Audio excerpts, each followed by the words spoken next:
Décidément, le Haram Bowl n'est pas destiné à régner. Après que Diego Simeone eut échoué face au Real Madrid lors de la grande finale de 2014, cet art était devenu une sorte de malédiction dans les chroniques du monde shinobi. Les années passèrent. Mais quelque part dans les archives d'Arsenal, un homme refusait d'abandonner ce rêve. Mikel Arteta nourrissait depuis toujours une profonde admiration pour les tactiques de Diego Simeone.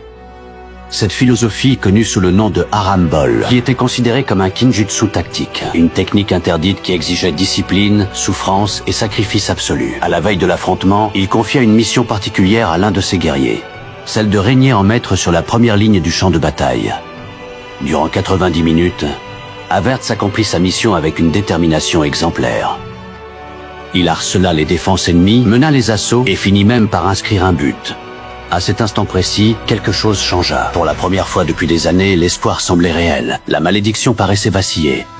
Mais Ousmane Dembélé rééquilibra le rapport de force à la 65e minute. Les 90 minutes s'écoulèrent, sans vainqueur. Puis vint l'échéance du jugement, là où tout se décide. Les 18 Shinobis se placèrent au centre du terrain.